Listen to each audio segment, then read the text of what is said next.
Salam sejahtera, terima kasih karena bersama dengan saya di Nazilin Unity Channel.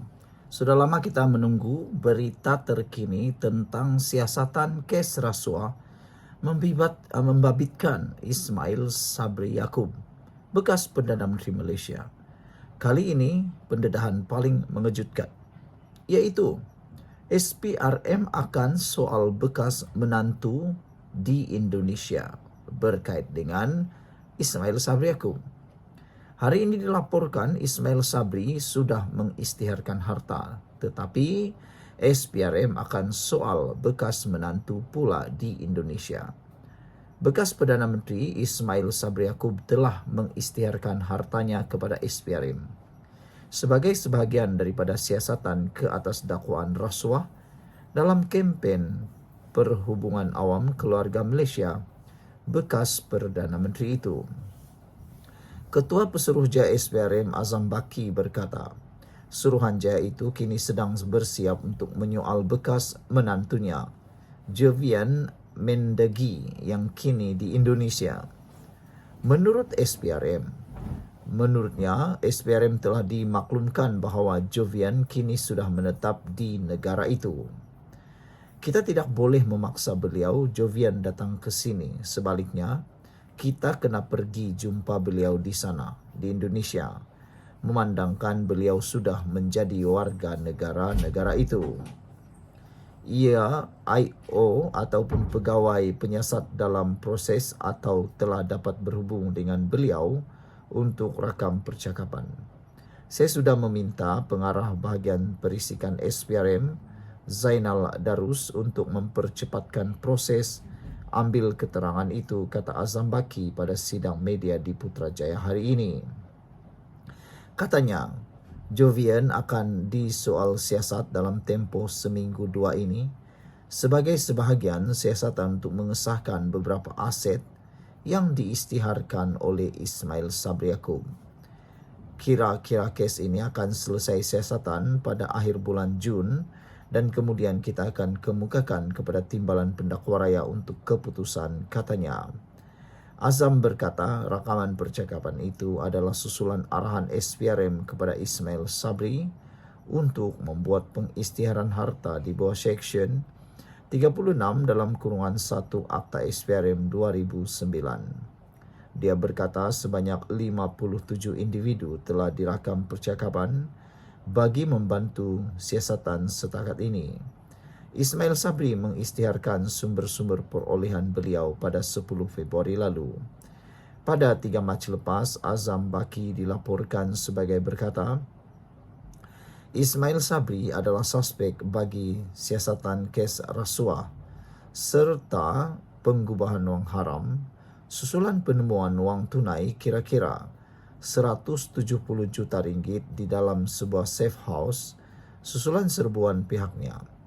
SPRM juga dilaporkan menyita 13 akaun, membabitkan nilai lebih 2 juta ringgit bagi membantu siasatan kes berkenan. Saudara, ini memang menggemparkan dan mengejutkan kita. Anak Muhyiddin, menantu Muhyiddin pun belum balik Malaysia lagi. Sekarang ini pula giliran bekas menantu Ismail Sabri Yaakob disiasat, tapi kali ini di Indonesia. Apakah penemuan yang dahsyat akan berlaku? Sama-samalah kita lihat terus drama ini. Tinggalkan komen Anda. Salam sejahtera, terima kasih karena bersama dengan saya di Nazilin Unity Channel. Adakah ini akan mempengaruhi keputusan pemilihan PKR? Dan adakah ini akan menyebabkan Rafizi Ramli kalah dalam pemilihan tersebut? Tiap langkah saya ambil sendiri. Itu jawapan Nurul Izzah Anwar menyanggah label nepotisme.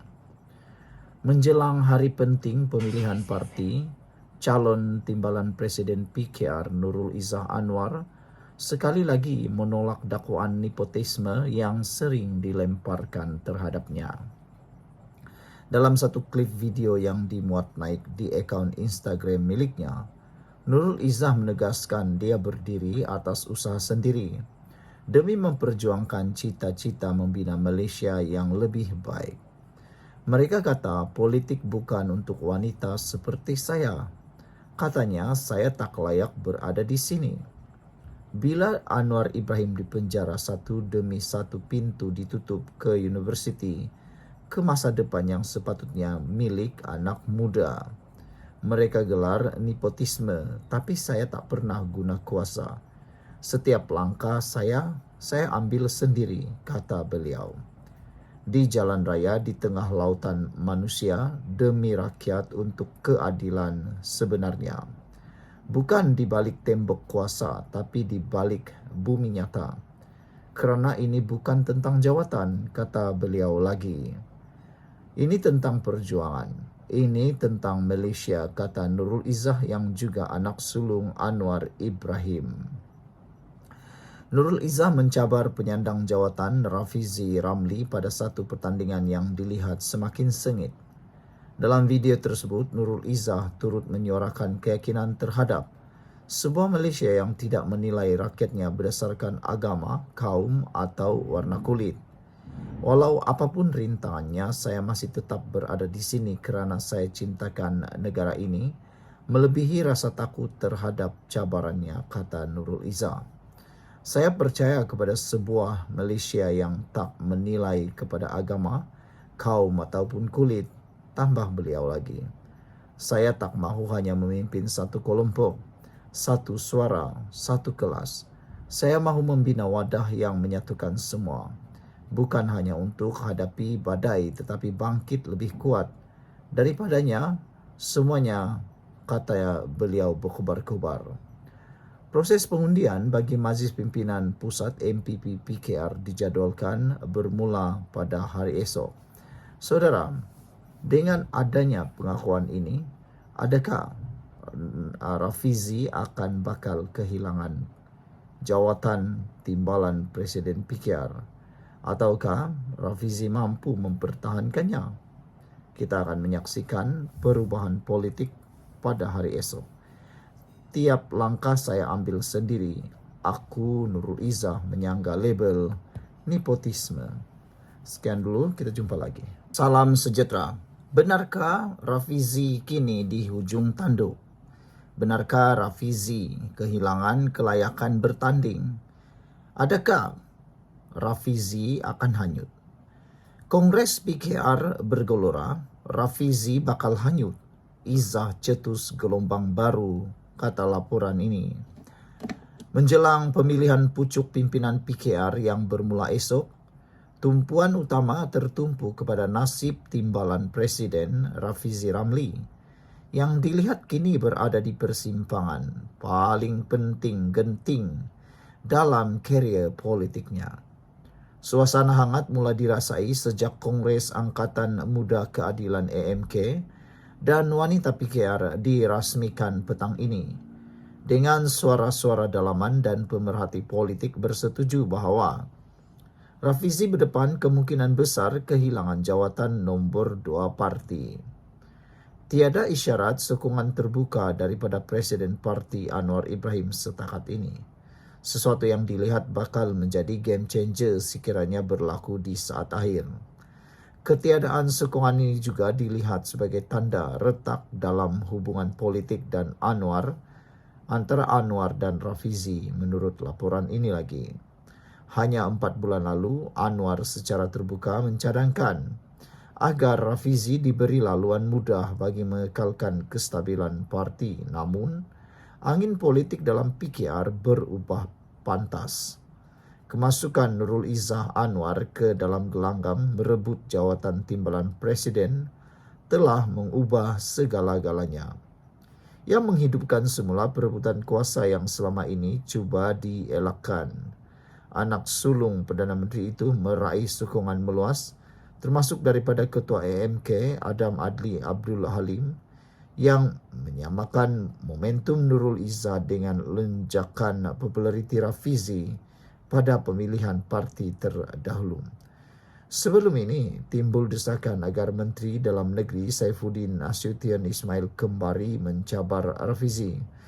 Namun selepas 2 kekalahan berturut-turut kepada Azmin Ali pada 2013 dan Rafizi sendiri pada tahun 2022, Saifuddin tidak lagi dianggap calon yang berdaya saing. Dengan ketiadaan pencabar yang setanding, munculnya Nurul Izzah dilihat sebagai penyelamat kepada Kem yang mencari alternatif daripada Rafizi. Jika tewas bangkit lebih lantang. Sekiranya tewas, Rafizi sebelum ini berikrar untuk melepaskan jawatannya sebagai Menteri Ekonomi, tambah yang bakal membebaskannya, langkah yang bakal membebaskannya daripada kekangan kabinet dan etika seorang menteri. Jika dia kalah, dia akan dibuka kuncinya. Jika dia kekal terbelenggu dalam kabinet, tiada ruang untuk dia bercakap dan bertindak, kata seorang penyokongnya kepada Malaysia Kini. Rafizi yang dibuka kunci ini menurut mereka bakal menjadi suara yang lebih lantang, bebas daripada protokol pentadbiran dan bersedia untuk menyuarakan ketidaksetujuan secara terbuka termasuk dalam isu-isu sensitif seperti pelantikan semula Azam Baki sebagai Pesuruhjaya SPRM. Malah sepanjang tempoh kempen, beliau dilihat tidak gemar mengkritik proses pemilihan parti sendiri, meletakkan dirinya sebagai pejuang kebenaran maupun berdepan risiko karena politiknya yang sempit sendiri. Masih ada harapan, walaupun peluangnya kini mengecil, masih ada ruang tipis untuk Rafizi melakukan kejutan.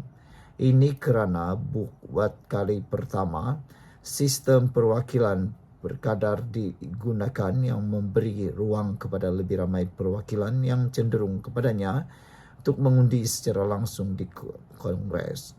Persoalannya kini, adakah Rafizi akan tewas secara terhormat sebagai wira tragik atau mencipta kejutan saat babak yang semakin dramatik ini? Apapun hasilnya, satu perkara jelas-jelas sedang menyaksikan antara pergelutan kuasa paling sengit era reformasi bermula. Sekian untuk kali ini, jangan lupa tinggalkan komen Anda.